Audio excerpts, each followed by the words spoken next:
Hello and welcome back to part 3 in this series of videos in which I explain how all the Firefly comics and novels fit into the overall Firefly timeline. In this video we're going to deal with the Better Days problem. Full warning, this video is going to contain quite a lot of spoilers for both Better Days and some minor spoilers for Big Damn Hero. In part 1 I mentioned how I dislike Better Days' placement in the timeline, and I believe we now have a better solution thanks to Big Damn Hero. To recap, the problem I have with the placement of Better Days in the timeline is that it doesn't feel like Inara is about to leave the ship in Better Days. If we look at this clip from Objects in Space. Put out a few waves to some old acquaintances. I may even be able to find something in New Melbourne if you need the shuttle free. Just gonna be there long enough to pick up cargo. You know, the only thing you're gonna find in New Melbourne is fish and fish-related activities. So unless you got the overwhelming urge to gut sturgeon, and who hasn't occasionally? But it's a layover point for almost every planet this side of the system. I just don't want to draw this out. Have you decided when you're gonna tell the others? No. I appreciate you not saying anything. Well, I don't. We can clearly see that Inara is very keen to leave Serenity as soon as possible. Like, the only reason that she hasn't disembarked from Serenity yet is that they just haven't happened to stop at a kind of suitable planet. But in Better Days, they visit at least 2 planets that seem like perfectly reasonable places for Inara to disembark for the final time. They spend most of the book on Polorum, which is very wealthy. Clearly companions could work there, and she'd be able to transport herself anywhere from Polorum. But she doesn't. Like, she doesn't disembark Serenity in Better Days, even though apparently she wants to in Objects in Space. And it just doesn't feel like her departure is never mentioned in Better Days, and nothing about it feels like she's going to be leaving soon at all. That's the main reason I disliked Better Days being set after Objects in Space. The other reason that I disliked it was that, to me, Better Days always felt like it was just supposed to be like just another episode of Firefly, and that meant to me that I would rather see it in the timeline of the series rather than coming after it, if that makes sense. The only reason that Better Days is being traditionally placed after Objects in Space, like the only continuity clue that leads to that conclusion, is that the flying mule is in Better Days. And because we see the flying mule in the movie, but we don't see it in the series, the assumption is that, well, Mal must have bought the flying mule between the series and the movie. However, I believe we have a solution to this. If we go to Big Damn Hero, the flying mule actually appears in it.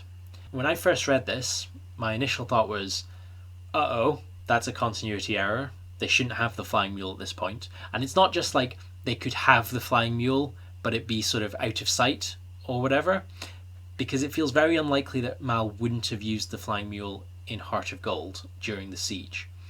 It also, there's not really anywhere for the flying mule to hide. Like, it's normally suspended above the cargo bay, but in Objects in Space we see the cargo bay and its ceiling multiple times, and it's clearly not there. So it's not even like we can say the flying mule was just like out of sight for a bit.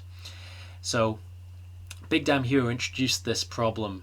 Well, the flying mule is in it, but it's clearly not in the next 2 episodes. So when I read that, I thought, well, let's just consider what the implications of this are. Let's just park the idea that the flying mule is a continuity problem in Better Days and Big Damn Hero. If it weren't for the flying mule, where would I place Better Days in the timeline? And I'll tell you where I'm going to place it, and then I'm going to justify my argument. I would place Better Days between The Message and Heart of Gold. More specifically, I would even place it after Big Damn Hero. So, my argument for this is, firstly, Inara doesn't seem to have chosen to leave the ship yet.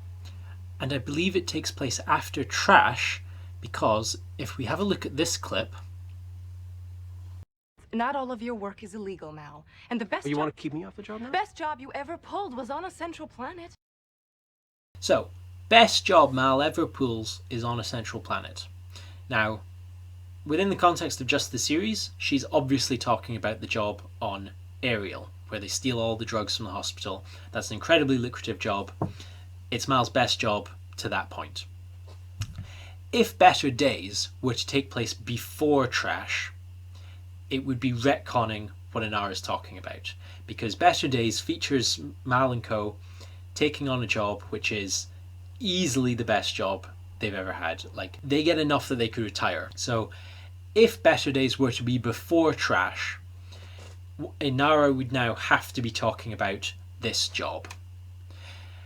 And the reason that this isn't possible is that I don't believe that this job takes place anywhere near a central planet, as Inara mentions.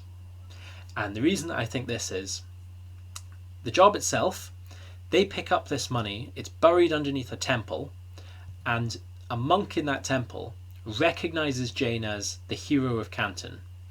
Now, Canton is a town on Higgins Moon, which is a border planet, not a central planet. I don't know if this temple is actually on Higgins Moon, but it feels like if the monk recognizes Jane, presumably just from like a shaky image that the Mudders somehow have put together, either this temple is on Higgins Moon or it's at least nearby.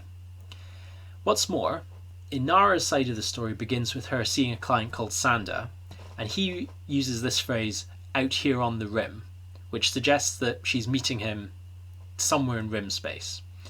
I don't buy that Inara is meeting Sanda on a rim planet while Mal, Jane, Simon and Zoe are working on a central planet. And the museum heist that they begin with, yes, that's not where they get all the money from. In fact, they don't even manage to steal any of the stuff from the museum. But they sell the robot that chases them from the museum to this chappie, who describes the money as being stashed but a hop away. So I don't think that this could be a central planet they're on. It also doesn't really look like a central planet. Yes, there's a lot of buildings, there's a lot of industry, but it also looks quite grim. And the central planets usually are supposed to look quite nice, and the rim planets are the ones that look kind of smoky and polluted and like not really great places to live. So these three clues combined, I think it's very clear that first act of Better Days, in which they pull off all the aspects of this job, none of them are on a central planet. So on that basis, Better Days cannot be before Trash, because if that were the case, Inara should now be referring to the job from Better Days as the best job you ever pulled, but she can't be because she said it was on a central planet. So, if Better Days is after Trash, why do I think it's also after The Message? It's not really possible for Better Days to be between Trash and The Message. There's just not enough time between those episodes. That episode begins with Mal still talking about the Lassiter that he stole during Trash. And if we watch this scene, paying particular attention to Zoe... This is Lieutenant Womack of Allied Enforcement. You are in possession of stolen goods and are ordered to cut thrust and prepare for docking. The Lassiter. That was quick. That was quick. So they think that Womack has come seeking the Lassiter that they stole in Trash. Zoe says, that was quick. So clearly there's not been very much time between Trash and The Message. Not enough time for a long story like Better Days, which covers like a week, to be kind of slipped into. So for that reason, I'm very confident that Better Days takes place between The Message and Heart of Gold.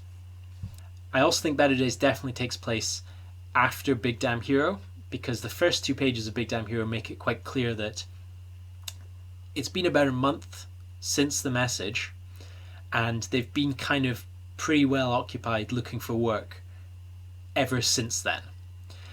Having decided that Better Days fits between The Message and Heart of Gold, I think that this is also really like thematically appropriate as well for a number of reasons. One of the things Big Damn Hero does is it establishes this kind of I guess like hidden subplot that ever since War Stories, Mal's been finding work kind of tough because Niska has been trashing his reputation in the criminal underworld. So people don't feel confident in Mal, they don't want to deal with him. And actually, we actually see that in the show. Like in Trash, Mal mentions that work's been kind of slow for the past few weeks. And that's like basically the impetus for him taking the job from Saffron. In the message, we don't, like, Mal doesn't work anybody's job. And in Big Damn Hero, Mal is now so desperate for work that he's willing to take this incredibly risky job from Badger, transporting highly volatile explosives on Serenity. Like, he doesn't want to take this job, but he feels like it's his only choice. But Big Damn Hero finishes with Mal not completing that job, so he presumably doesn't get paid. Therefore, after Big Damn Hero, he's presumably still desperate for money. Yet, in Heart of Gold, that seems to have dissipated. He doesn't seem to be desperate for money in Heart of Gold at all. He's even free and available enough to take some pro bono mercenary work for the Heart of Gold bordello. It doesn't now feel like he's still in that desperate kind of starvation era. And I think that Better Days might offer a solution to that.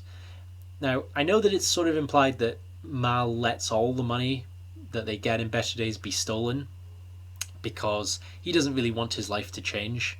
He's content where he is.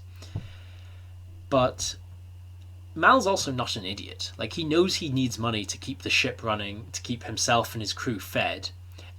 I don't buy that Mal would let all the money go. I think he would keep enough that, okay, no one's going to figure out that he's kept some or that he let the money get stolen, but he'd keep enough that he can kind of tide himself over and he can keep the ship running even if things get tough for a few months, let's say. So by the time of Heart of Gold, Mal's not feeling as much under pressure as he was during Trash, The Message, Big Damn Hero. What this placement also does is it really recontextualizes how Mal and Inara interact. In this kind of final speech from Inara, which is like the final few pages of the novel, Inara kind of says this thing where she realizes that Mal let the money go, but she realizes it was actually kind of sweet, that the reason that Mal let the money go was that, well, he kind of just wants to keep his family together. Previously, if we thought of Better Days as being after objects in space, what does this scene mean? Inara's chosen to leave, so this scene would be like, I don't know, Inara feeling maybe regretful or kind of sad that she's going to kind of miss Mal because this was kind of like a really sweet thing that he did. Like, okay, that's fine, I guess. But if Better Days happens before Heart of Gold, before Inara's made that decision to leave, then this scene actually maybe becomes more interesting. Inara has this revelation that Mal's done this like very sort of selfish but sweet thing. Maybe this is Inara falling a little bit more in love with Mal. Maybe this is one of the things that kind of makes Inara realize that she has feelings for Mal. And in Heart of Gold, we see her kind of finally admit this to herself when she sort of kind of breaks down and cries a little bit because Mal has slept with Nandi. You know, maybe this event in Better Days was like the straw that broke the camel's back almost, or was like the second to last straw, I guess. Another thing that I think that this could do in terms of recontextualizing the episode Heart of Gold, if you remember earlier on, Mal maybe sort of thinks that Inara slept with Simon, and, you know, possibly that's playing into his decision to sleep with Nandi in Heart of Gold in a sort of like, well, I guess maybe Inara's not really interested in me, therefore I'm going to try and move on a little bit and sleep with Nandi. I don't know, maybe not. Tell me what you think about that. But I think that recontextualization is possible, and I think it's kind of interesting. So let's deal with the original problem, because we still have to talk about the Mule. Why is the Mule definitely present in Big Damn Hero and Better Days, but it's definitely not present in Heart of Gold and Objects in Space? Well, let's have a look at the last scene that we see the Mule in Better Days. This is the last panel in which the Mule appears. It's pretty close to a very large explosion. So, this is my headcanon. The Mule was not destroyed in this explosion, but it was damaged. Mal manages to get it back to Serenity. Kaylee has a look at it. She could fix it, but she doesn't have the parts she needs. Mal takes the mule to a mechanic. Mechanic says, yeah, I can fix it, no problem, but I don't have the parts either, but I can order them in. It's just easier for everyone involved if they just leave the flying mule with the mechanic. He'll fix it. Next time Mal's in the neighborhood, he can come pick it up. I think that's not a very contrived explanation. I think it fits everything we see, that the mule is near this explosion. It's not seen in Heart of Gold or Objects in Space. It reappears in time for the Magnificent Nine. And it's a mundane enough explanation that I think it's justified that it never actually appears on screen or on page, as it were. I think it makes sense. I hope you do too. I think it deals with this apparent continuity error. I feel like I've now dealt with this Better Days placement in the timeline. I'm very happy with Better Days being placed after Big Damn Hero and before Heart of Gold. I hope you're happy with it too. In the next video, I'm going to attempt to place all the Dark Horse one-shots into the timeline. Unlike the previous comics, they are a bit more complicated and require a bit more creativity when it comes to figuring out where they fit into the timeline. So please, check it out.